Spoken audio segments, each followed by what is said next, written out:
लग रहा है। और बस सारी मालेगांव की कम्युनिटी की ओर से बस शुक्रिया कहना चाहूँगा सबको, इतने अच्छे से मुझे यहाँ पे फेलिसिटेट किया गया। और बस शाहीन का सबसे ज़्यादा मैं शुक्रिया कहना चाहूँगा।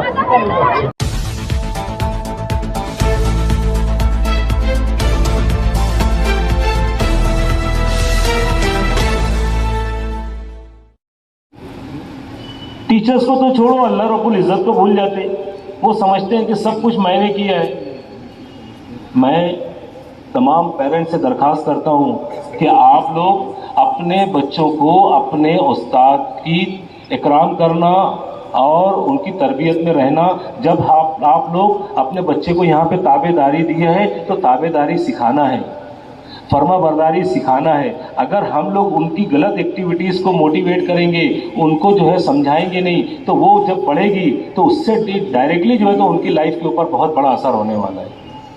तो मैं ज़्यादा वक्त ना लेते हुए, मैं समझता हूँ कि मेरी बात समझ में आई है और मैं उम्मीद करता हूँ कि आज के बाद कभी भी कोई भी पेरेंट ना के इस असातिज़ा को, ना ही स्कूल के खाला जो वॉचमैन होता है उनको, ना अपने पड़ोसियों को, किसी के साथ भी अपने बच्चों को जो है तो किस तरह से बात करना है, इसकी तरबियत भी हमको देना है। तो मैं अपनी बात को इस बात पे ख़त्म करता हूँ कि प्लीज़ जो असातिज़ा किराम यहाँ पर आए हुए हैं, जो कुर्बानियाँ उनकी है उसको ज़ाय मत होने दो।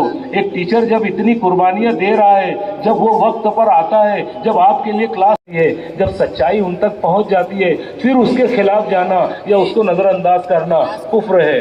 तो मैं चाहता हूँ कि आप लोग अपने बच्चों के साथ नाइंसाफ़ी मत कीजिए और आने वाले बच्चों की जो नस्लें हैं उसकी हिफाजत की जिम्मेदारी हमारी है। तो आप लोग बिल्कुल 1 साल के लिए, कुछ बच्चे 11 में 2 साल के लिए अपने घर की तमाम एक्टिविटीज़ को बच्चों के मुताबिक कर लीजिए। इंशाअल्लाह आपको जो टॉपर्स दिख रहे हैं, यहाँ पे बोर्ड जो दिख रहा है इसमें 50 बच्चे दिख रहे हैं, 300 बच्चे एग्जाम दिए, 250 बच्चे वो हैं जो अपने टारगेट पर रीच नहीं कर पाए। उनका अगर फोटो लगाएंगे तो वो कितना बड़ा होगा। हमको तो दिखाई देती है, सिर्फ सक्सेस दिखाई देती है, लेकिन हमारी कमजोरियां क्या है वो क्यों नहीं दिखाई देंगी। तो हमको उसके ऊपर काम करना है। तो मैं भी अल्लाह रब्बुल इज़्ज़त से दुआ करता हूँ कि अल्लाह ताला हमें भी हिदायत दे, हमें भी समझ अता फरमाए, ताकि और भी बच्चों को अच्छी तरबियत दे सके, और आप लोगों को भी अल्लाह ताला हिदायत दे, ताकि हम लोग मिलकर बच्चों की तरबियत करेंगे। हम लोग सिर्फ एक अच्छा डॉक्टर नहीं बनाएंगे, हम लोग इंसान भी एक बहुत अच्छा बनाएंगे इंशाअल्लाह। और बच्चे को जो कामयाबी मिलेगी उसको दुनिया और आखिरत दोनों में अल्लाह ताला कामयाब करे। जिस वक्त में अल्लाह सुब्हानहू व तआला के सामने हमारा बच्चा खड़ा होगा तो उस वक्त उसको शर्मिंदगी नहीं होगी, वो शान से खड़ा होगा, और इसका जो है डिग्री जो है अल्लाह सुब्हानहू व तआला वहाँ पर भी कबूल करेंगे कि इस इंसान ने दुनिया को कुछ देकर आया है। तो मैं अल्लाह ताला से दुआ के साथ मैं अपनी बात को खत्म करता हूँ कि अल्लाह ताला हमें समझ अता फरमाए, शऊर।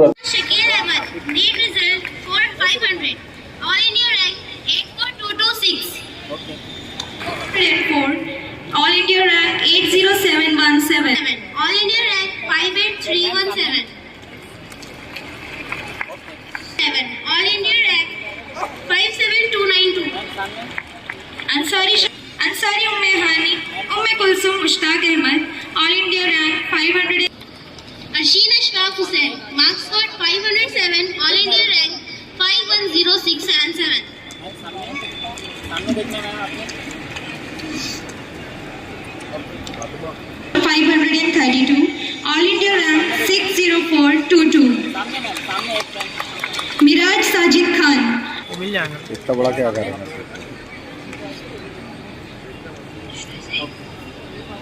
पूरा डाटा अपना वो एक direct 535. All India rank 59051. All India rank 546544. Ahmad, marks scored 568. All India rank 37990. सामने देखो मैम, आपके सामने देखे आप ma'am. Okay done. India rank 434657.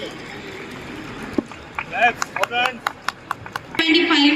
All India rank 33505.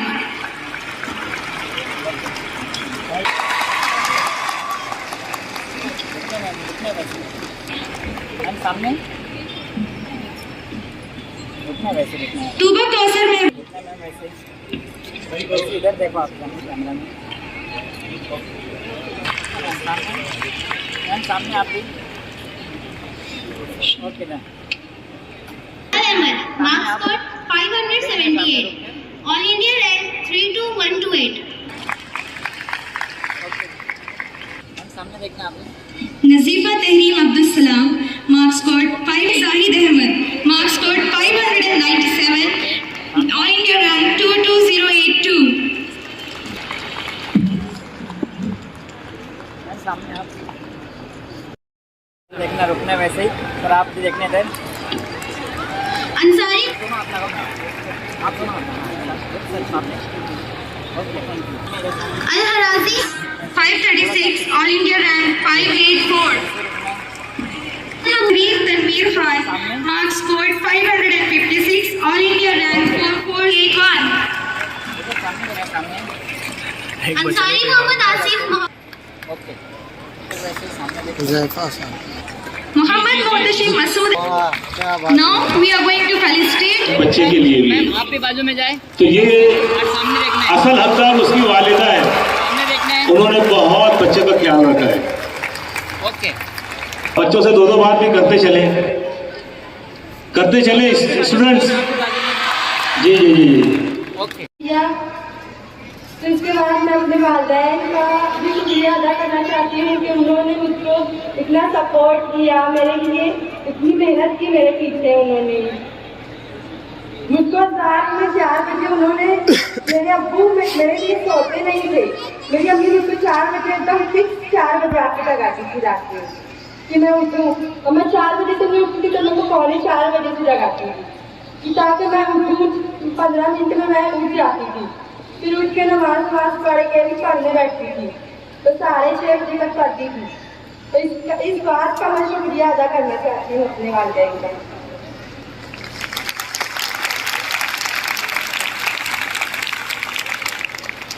और सरकार के उन्होंने मेरी घर की पढ़ाई नहीं होती थी तो नाइट क्लासेस का इंतज़ाम किया और मुझे बहुत ज़्यादा सपोर्ट किया सर ने, उसके लिए उनका भी शुक्रिया अदा करना चाहती हूँ।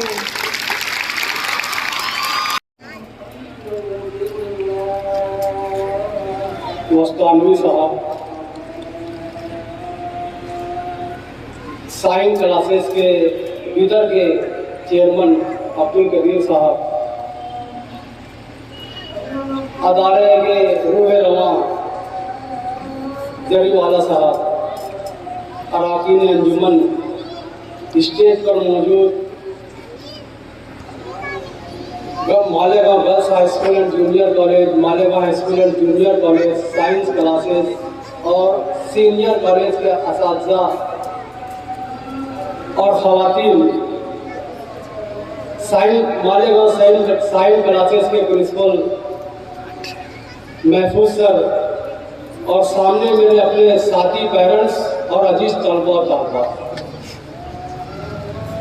आज की ये तकरीब जो है इस बिना पर है कि बच्चों को हम कैसे किस तरह नीट में टॉप लाएं, हमारी कौम किस तरह नीट में पले खुले और तरक्की करे, कामयाबी उनके कदम जो उसके लिए रखी गई है। मैं कई पॉइंट लेकर आया था लेकिन इन लोगों ने ये महफूज सर मुझे रोक दिए, तो मैं सिर्फ और सिर्फ 2 पॉइंट पे बात करूँगा। एक ये कि मेरी बच्ची किस तरह नीट में टॉप आई है। सबसे पहले जिस दिन नीट का पेपर था उससे 4 महीना पहले से जो है हम लोगों ने, मैं 3:30 बजे रात को मेरी बीवी को जगाता था। मेरी बीवी जो है जाकर बच्ची को जगाती थी। बच्ची जो है उठकर अपनी ज़रूरियात से फारिग होकर फिर वो उसी टाइम जो है उसी वक्त उसकी माँ उसके लिए चाय बनाती है। जब चाय बन जाए बच्ची जो है चाय में पीकर जब पढ़ने लगे तो उसकी वालिदा वहीं पर सो जाती थी। यही उसकी रूटीन रही है। याद रखो ये रात का जो तीसरा पहर जो तहज्जुद का वक्त है, ये तीसरा पहर पढ़ाई के लिए बहुत अहम है। इसमें अगर आप लोग पढ़ेंगे तो आपकी पढ़ाई के साथ अल्लाह की मदद भी रहती है। इसके अंदर आप 11 बजे पढ़े, 2 बजे पढ़े, शाम में पढ़े, कभी पढ़े, डिस्टर्बेंस बीच में आता है। कोई चल रहा है, कहीं हॉर्न बज रहा है, कहीं कोई आ रहा है, कोई जा रहा है, डिस्टर्बेंस बीच में आता है। लेकिन ये तीसरा पहर ऐसा है जिसमें जो है सारा गांव सारी दुनिया सोई रहती है, हम फ्रेश उठे रहते हैं, इसलिए दिमाग में जल्दी जल्दी जाता है। तो तमाम लोग जो है ये तीसरे पहर में पढ़ाई की कोशिश करें। रात का जो तीसरा पहर है ये बहुत अहम है। एक आखिरी पॉइंट जो है हमारे शहर के लिए नुकसानदेह है, उसके लिए जो है ये आखिरी पॉइंट बोलकर मैं अपनी जगह लूंगा कि हमारा शहर जो है, हमारा शहर कोई भी काम में शॉर्टकट ढूंढ लेता है। बहुत सारी बातें हैं मिसाल देने के लिए, लेकिन वक्त तो नहीं है, शॉर्टकट ढूंढ लेता है। तो इसीलिए नीट जो है, ये नीट पेपर में भी शॉर्टकट ढूंढ लिए। बहुत से परिवार, बहुत से खानदान, बहुत से फैमिली के लोग जो है ये चाहते हैं कि मेरा बच्चा या मेरी बच्ची BA-MS करेगी और इन्हें BA-MS करना है तो 350 मार्क्स में हो जाएगा, ऐसा सोचते हैं तो सिर्फ बायोलॉजी पढ़कर चले जाते हैं। सिर्फ बायोलॉजी पढ़कर आप 350 मार्क्स का पढ़कर जाए तो आपका कहाँ से आपको 350 मार्क्स मिलेंगे? रुक जाए आप रुक जाओ, अभी हाथ ही दो। उसकी वालदा के लिए भी ट्रॉफी है। सामने आप भी हाथ में लेकर रखिए।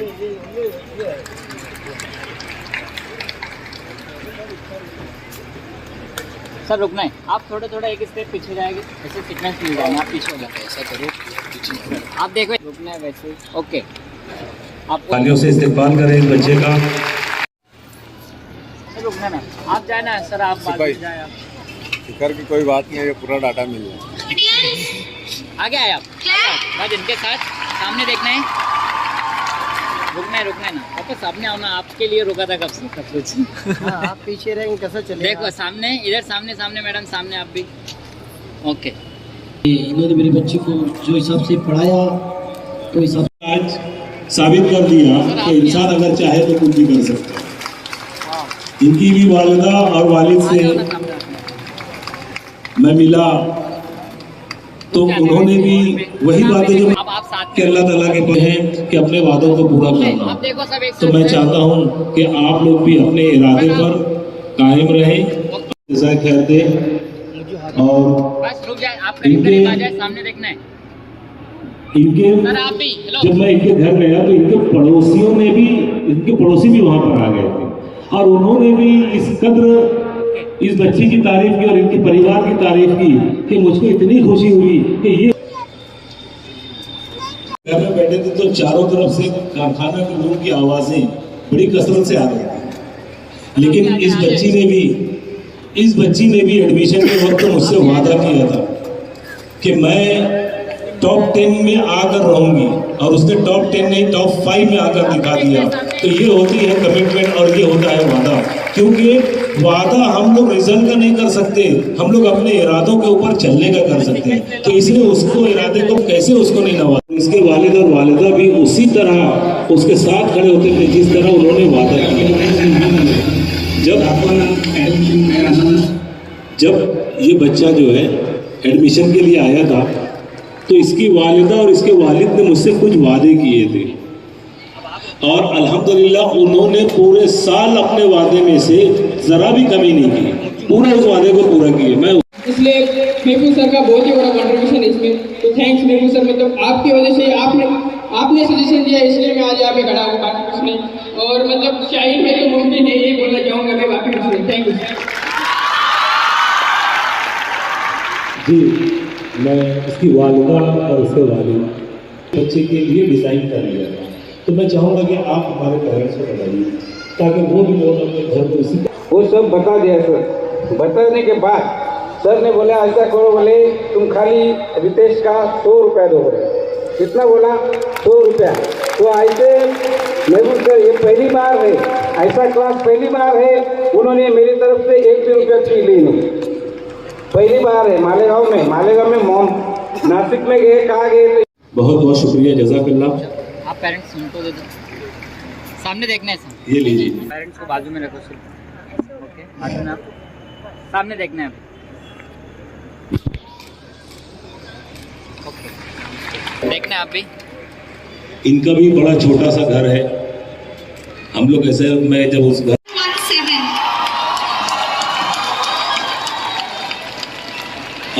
कदीर सर से मैं दरख्वास्त करता हूँ कि आप तवज्जो दें। ये बच्चा हाफिज है अल्हम्दुलिल्लाह, और इसके जो वालिद है, इनकी जो वालिदा है, इन लोगों ने भी जब एडमिशन के टाइम जितना वादा किया उन तमाम वादों को पूरा किया, चाहे वो मुझसे हो, चाहे बच्चे से हो, चाहे अल्लाह सुब्हानहू व तआला से हो। क्योंकि वादा जो पूरा करने वाला जो इंसान होता है तो फिर अपनी चीज़ों से भी किया हुआ वादा वो पूरा करता है, और जब नहीं करता तो फिर किसी का भी नहीं करता। तो मैं उसके वालिदैन को भी बहुत बहुत मुबारकबाद देता हूँ। ये बच्चा जो है पूरे साल कंसिस्टेंसी के साथ, एक का जानता नहीं, लेकिन मुन्ना साइकिल वाले जो है तो उन्होंने इस बच्चे के एजाज़ में साइकिल को भेजा है। ये हमारे एक दोस्त हो गया बेटा कहाँ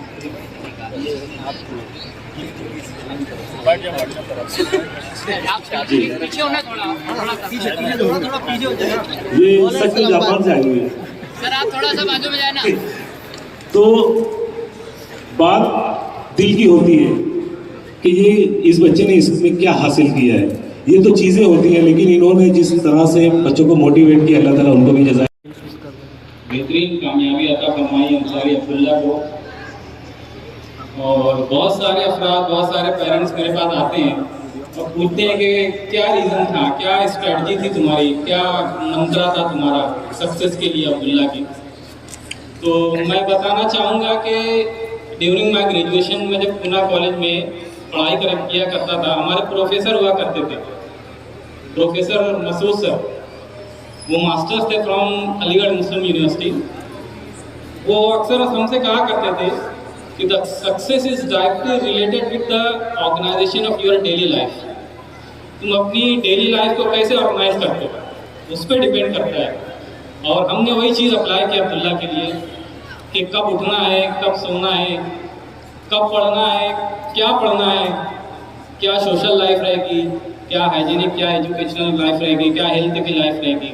एक एक चीज़ को हमने ऑर्गेनाइज किया और माशाल्लाह आज हम लोग देख रहे हैं कि माशाल्लाह बहुत ज़बरदस्त सक्सेसफुल मिली उसको, सक्सेस हासिल किया उसने। मैं सारे पेरेंट्स जो एस्पिरेंट हैं जो नीट के लिए 2023 के, उनको यही मैसेज देना चाहूँगा कि अपनी लाइफ को ऑर्गेनाइज करो।